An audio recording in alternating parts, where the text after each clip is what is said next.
నమస్తే, welcome to whistle. నేను మీ స్వాతి.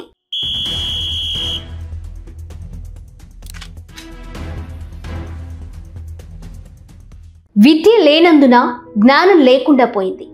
జ్ఞానం లేనందున నైతికత లేకుండా పోయింది. నైతికత లేనందున ఐక్యమత్యం లేకుండా పోయింది. ఐక్యమత్యం లేనందున శక్తి లేకుండా పోయింది. శక్తి లేనందున శూద్రులు, అతి శూద్రులు అణచివేయబడ్డారు. ఇన్ని అనర్థాలు కేవలం అవిద్య వల్లే జరిగిపోయాయి అని జ్యోతిబా పూలే అన్నారు. దేశంలో వివక్ష ఏ స్థాయిలో ఉందో తెలుసుకోవడానికి ప్రముఖ జీవశాస్త్రవేత్త, కేంద్ర సాహిత్య అవార్డు గ్రహీత doctor Devaraju Maharaj edit page నుంచి ఈ వీడియో లాగ్.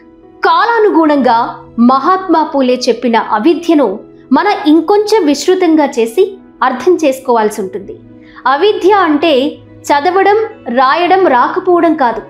గొప్ప చదువులు చదివిన పట్టభద్రులైన మనుషులంతా ఒక్కటే అని గ్రహించకపోవడం, మనువాదుల భావజాలంతో పడి గిలగిలా కొట్టుకుంటూ బ్రతకడం, అందులో నుంచి బయటికి రావాలన్న స్పృహ లేకపోవడం.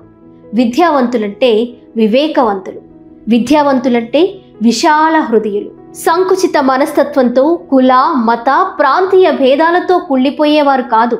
చదువుతో వివేకవంతులై ఆధునిక వైజ్ఞానిక ఆలోచన పరులవుతారని మహాత్మా పూలే భావించి ఉంటారు. కానీ తరువాత కాలంలో చదువు చదువే అయ్యింది, వివేకం వివేకమే అయ్యింది. అందువల్ల ఇప్పుడు మనం వివేకం లేని వారిని విద్యావంతుల కోవలోకి ఎలా తీసుకుంటాం? రోజుకు 1,00,000 ఆదాయం కలిగుండి ప్రభుత్వం నుండి కోట్ల సహాయం పొందిన పివి సింధు ఈ దేశానికి కాంస్య పథకం తేవడం ఏమాత్రం గొప్ప కాదు. స్పోర్ట్స్ అకాడమీకి వెళ్ళడానికి 60 రూపాయల ఆటో ఛార్జ్ లేని స్థితిలో ఈ దేశానికి ప్రాతినిధ్యం వహించి ఒలింపిక్స్లో హ్యాట్రిక్ గోల్స్ కొట్టిన తొలి మహిళగా చరిత్ర సృష్టించిన వందనా కటారియా గ్రేట్. హరిద్వార్, రోషన్బాద్ గ్రామ నివాసి వందనా కటారియా ఇంటి వద్ద కొందరు అగ్రకులాల పెద్దలు, యువకులు నానా హంగామా చేశారు. ఆమెను కులం పేరుతో దూషించారు.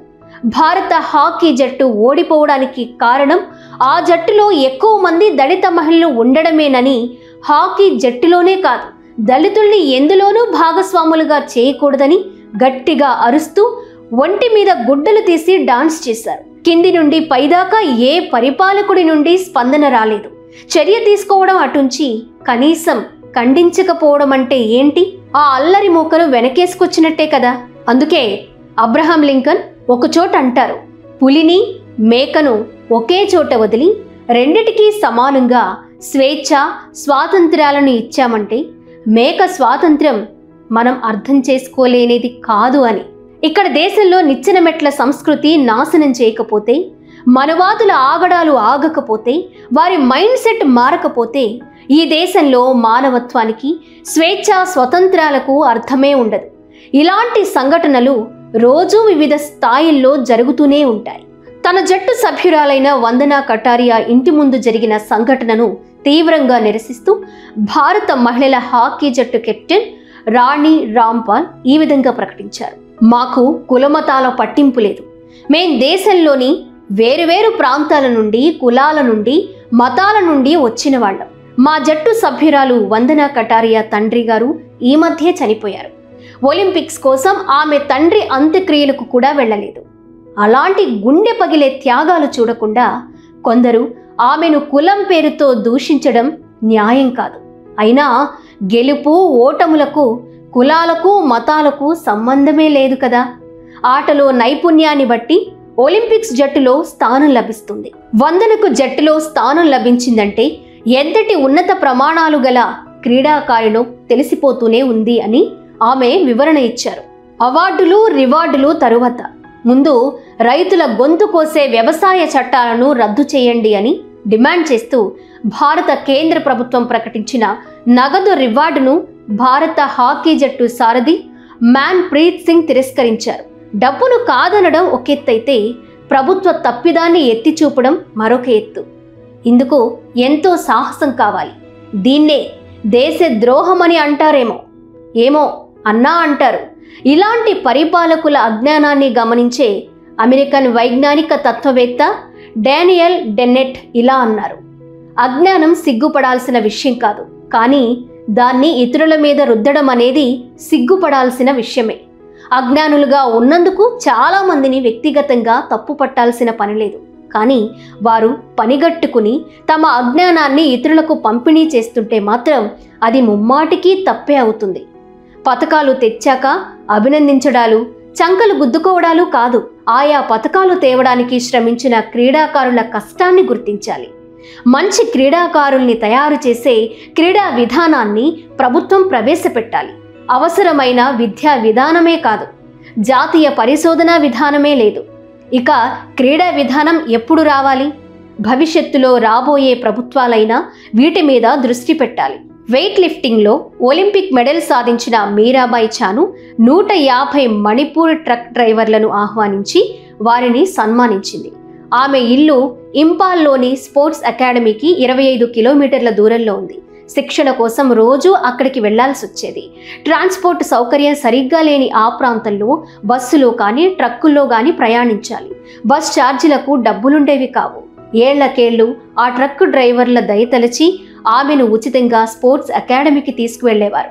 దాని ఫలితంగానే మీరాబాయి చాను ఒలింపిక్స్లో విజయం సాధించగలిగింది. అందుకే ట్రక్ డ్రైవర్లందరినీ ఇంటికి పిలిపించుకుని కృతజ్ఞతలు తెలుపుకుని బహుమతులు అందించింది. మానవీయ విలువలకు అర్థం పట్టే ఒక అద్భుతమైన సంఘటన టోక్యో ఒలింపిక్స్లో జరిగింది. పురుషుల హైజంప్ ఫైనల్లో తంబేరి బార్షిమ్లు పసిడి రేసులో 2.37 మీటర్లతో సమ ఉజ్జీలుగా ఉన్నారు.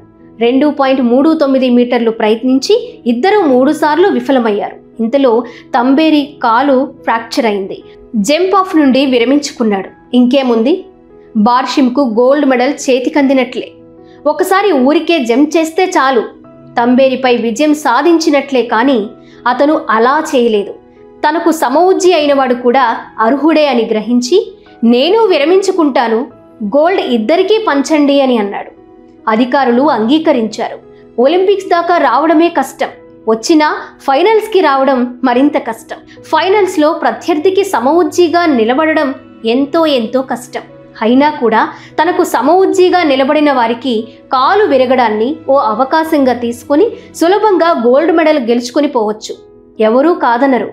అక్కడే ఖాతర్ ఆటగాడు బార్షిమ్లో మానవత్వం గుబాళించింది. దెబ్బతిన్న వాణ్ణి వదిలేసి తమ గెలుపు తను చూసుకోలేదు. ఆ గెలుపు సాధించిన వాడిగానే కాక మనిషిగా మహోన్నతంగా ఎదిగాడు. ఒక కాలు విరిగిన వాడి మీద తను గెలవడమా అని ఆత్మవిమర్శ చేసుకున్నాడు. తనతో సమానంగా నిలబడి గట్టి పోటీ ఇచ్చిన వాడు తనకంటే తక్కువేమీ కాదు అనే నిర్ధారణకు వచ్చాడు. అందుకే చేతికందిన గోల్డ్లో సగం తన ప్రత్యర్థికి ఇవ్వాల్సిందిగా అభ్యర్థించాడు. క్రీడా స్ఫూర్తిని నిలుపుతూ మనిషిగా ఆదర్శప్రాయంగా నిలబడ్డాడు. ఈ సంఘటనలోని మానవతా దృక్పథాన్ని అర్థం చేసుకున్న వారికే దాని విలువ తెలుస్తుంది. ఆటగాళ్లను కేవలం ఆటగాళ్లగానే చూడాలి.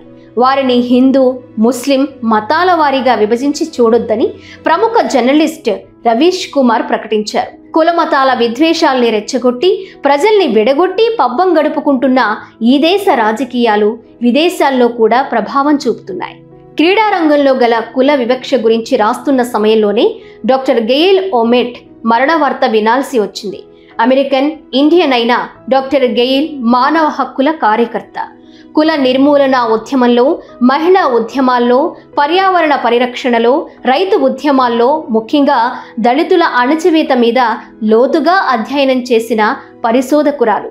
డాక్టర్ గెయిల్ ఓమెట్ అమెరికాలోని మినీపోలిస్లో జన్మించి బర్కిలీ, కాలిఫోర్నియా విశ్వవిద్యాలయపు కార్లిటన్ కాలేజ్ విద్యార్థిగా ఆమె సోషియాలజీలో డాక్టరేట్ తీసుకున్నారు.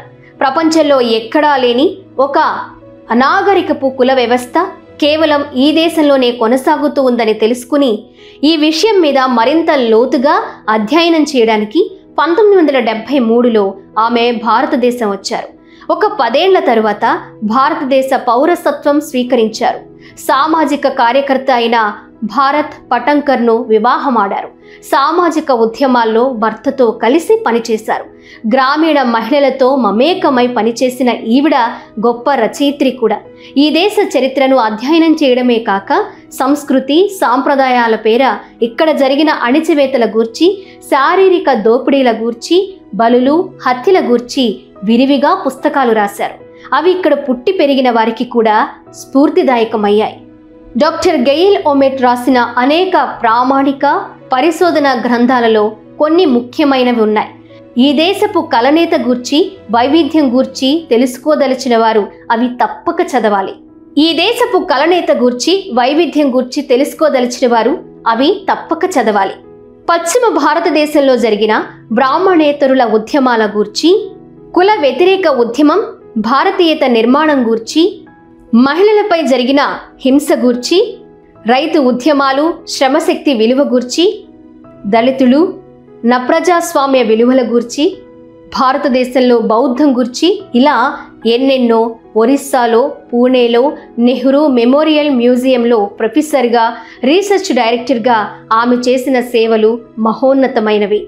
Nordic Institute of Asian Studies కోపెన్హాగన్లో గెస్ట్ ప్రొఫెసర్గా అంతర్జాతీయ స్థాయిలో కూడా ఆమె బాధ్యతలు నిర్వహించారు. ముఖ్యంగా దేశంలో బ్రాహ్మణేతరుల ఉద్యమాలన్నిటినీ ఆమె గ్రంథస్థం చేశారు. అందుకే ఆమె ఈ దేశంలో బహుజన హిత మేధావిగా గుర్తింపబడ్డారు. ఇక్కడ ఢిల్లీ యూనివర్సిటీ ఇంగ్లీష్ పాఠ్య గ్రంథం నుండి దళిత కథల్ని తొలగించడం అన్నది తాజా సమాచారం. దీంతో ప్రభుత్వ పాలసీ ఏంటో తెలుస్తూనే ఉంది కదా.